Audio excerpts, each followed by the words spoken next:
Terima kasih pemirsa, Anda kembali menyaksikan Kominfo Newsroom. Pemirsa, Presiden Joko Widodo menyambut hangat kedatangan pemimpin tertinggi Gereja Katolik sedunia dan Kepala Negara Vatikan Paus Fransiskus ke Indonesia yang berlangsung selama 3 hingga 6 September 2024. Dalam sambutannya, Presiden menyatakan Indonesia dan Vatikan memiliki komitmen yang sama, yakni memupuk perdamaian dan persaudaraan serta menjamin kesejahteraan bagi umat manusia.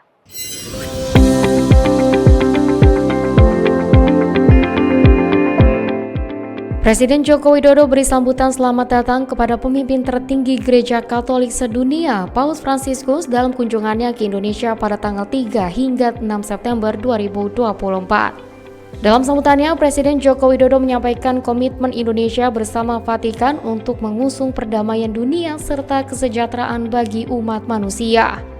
Kunjungan Sri Paus ke Indonesia ini merupakan ketiga kalinya setelah Sri Paus Paulus ke-6 pada tahun 1970 dan kunjungan Sri Paus Yohanes Paulus ke-2 pada tahun 1989.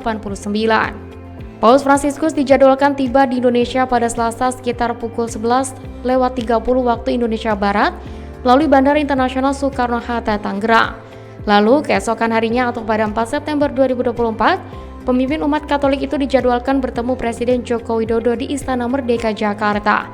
Dan pada Kamis 5 September 2024, Paus Fransiskus dijadwalkan menghadiri pertemuan antar agama di Masjid Istiqlal, Jakarta, dan dilanjutkan pertemuan dengan penerima manfaat organisasi amal di kantor konferensi Wali Gereja Indonesia.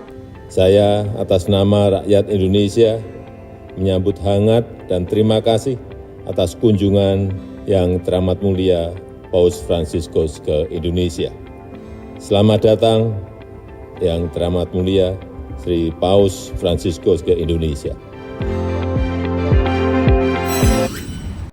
Pemirsa, 10 tahun pemerintahan Joko Widodo telah berhasil melakukan serangkaian pembangunan berbagai macam infrastruktur, mulai transportasi umum hingga pembangunan sarana dan prasarana transportasi massal berbasis rel di dalam dan di luar Pulau Jawa.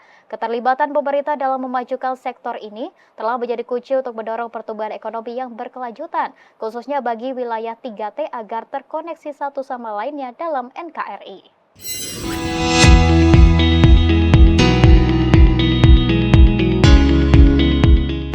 Pembangunan infrastruktur di Indonesia mengalami lonjakan signifikan dalam 10 tahun terakhir dan menjadi motor penggerak utama mewujudkan visi Indonesia Emas 2045.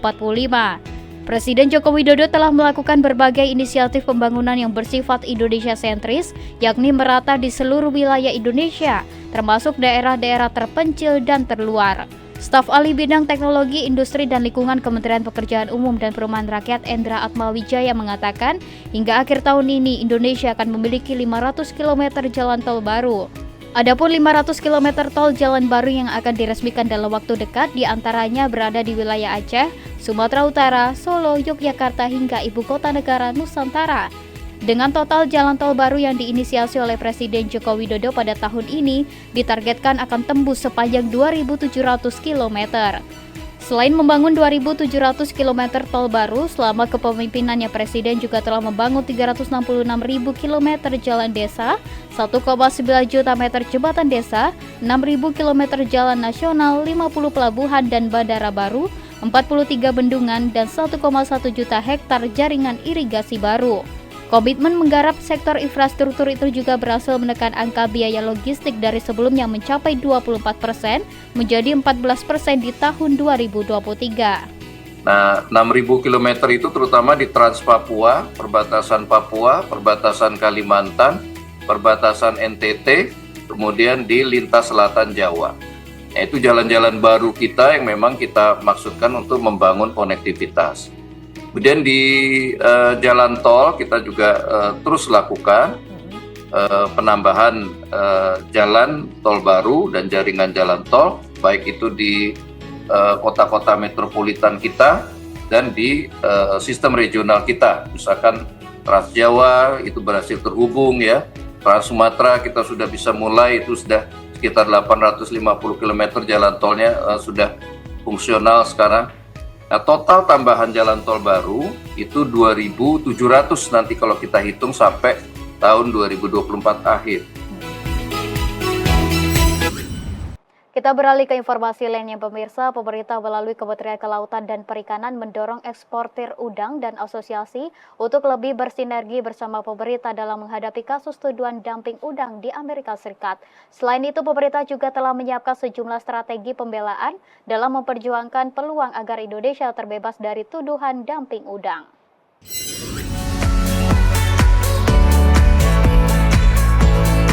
Kementerian Kelautan dan Perikanan mengambil 2 langkah penyelesaian tuduhan dumping udang yang dilayangkan American Shrimp Processor Association pada Oktober 2023 lalu. Staf khusus Menteri Kelautan dan Perikanan bidang hubungan luar negeri Edi Putra Irwadi mengatakan, langkah pertama yang diambil adalah high call position, yaitu upaya untuk menggugurkan atau menyelesaikan penyidikan US Department of Commerce dan US International Trade Commission terhadap tuduhan dumping udang Indonesia.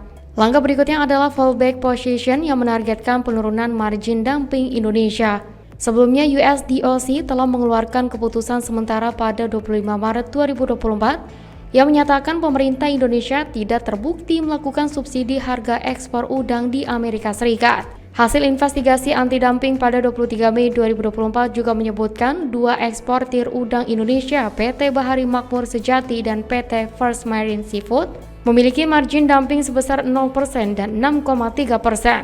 Penetapan margin dumping sebesar 6,3% ini disebut Edi tidak adil karena Indonesia bersikap kooperatif untuk penyelesaian kasus dumping udang. Jadi kalau FMS 6,3 sebenarnya itu adalah others. Makanya ketika kami ketemu USDOC, ketemu Mr. Ryan, saya kemukakan bahwa others adalah orang yang tidak kooperatif. Perusahaan yang tidak berkooperatif, artinya tidak mau melakukan korporasi. Ketika dikirim questionnaire dia nggak jawab. Ketika ini nggak kooperatif, itu tempatnya di others. Kenapa sekarang semua Indonesia dikenakan others? Sementara itu, Direktur Jenderal Penguatan Daya Saing Produk Kelautan dan Perikanan KKP Budi Sulistyo menyebut, KKP juga mendorong eksportir udang dan asosiasi untuk menyiapkan dokumen pembelaan serta kajian ekonomi dengan dukungan pengacara dan pakar ekonomi yang akan disampaikan dalam hearing di Departemen Perdagangan Amerika Serikat, serta Komisi Perdagangan Internasional yang akan digelar pada Oktober mendatang. Menurut Budi, hearing ini akan menjadi kesempatan untuk membela diri dan menyampaikan keberatan kepada pihak Amerika Serikat. KKP berharap masalah ini dapat diselesaikan sebelum keputusan final diumumkan pada 5 Desember 2024. Klien kami ya masih ada 3 peluang yang bisa diperjuangkan. Yang pertama adalah mempertegas posisi petisioner. Kita akan mempertanyakan apakah petisioner ini ya nanti itu adalah mewakili industri udang keseluruhan atau hanya mewakili sebagian. Yang harus dipastikan lagi pada saat hearing. Kemudian memastikan jenis udang yang dituduhkan dumping itu sebenarnya tidak serupa dengan jenis yang diproduksi oleh Indonesia. Jenisnya udangnya berbeda. Ya. Kemudian yang ketiga adalah mempertegas apakah kerugian domestik industri udang di Amerika itu sebetulnya bukan karena kegiatan impor dari Indonesia. Pemirsa, Badan Pusat Statistik mencatat jumlah kunjungan wisatawan mancanegara ke Indonesia periode Januari hingga Juli 2024 mencapai 7,75 juta. Jumlah ini tercatat menjadi yang terbanyak sejak 2020. Badan Pusat Statistik mencatat jumlah kunjungan wisatawan mancanegara ke Indonesia selama periode Januari hingga Juli 2024 mencapai 7,75 juta, naik 20,75% dibandingkan periode yang sama tahun lalu. Hal itu disampaikan Deputi Bidang Statistik Distribusi dan Jasa BPS Puji Ismartini pada rilis BPS 2 September 2024. Sementara itu untuk kunjungan Wisman pada Juli 2024 mencapai 1,31 juta kunjungan atau meningkat sebesar 9,42% dibandingkan Juni 2024. Jumlah ini juga naik 16,91% dibandingkan Juli 2023. Jumlah kunjungan Wisman ke Indonesia selama Juli 2024 didominasi oleh Wisman berkebangsaan Malaysia, yakni sebanyak 177,71 ribu kunjungan atau sebesar 13,56%. Kemudian diikuti oleh Wisman berkebangsaan Australia sebanyak 166,92 ribu atau sebesar 12,73%, Cina 126,11 ribu atau sebesar 9,62%, dan Singapura 102,32 ribu atau sebesar 7,81%. Total jumlah kunjungan Wisman secara kumulatif hingga Juli 2024 ini merupakan yang tertinggi sejak tahun 2020. Pemirsa, kami akan segera kembali dengan informasi lainnya, tetaplah bersama kami.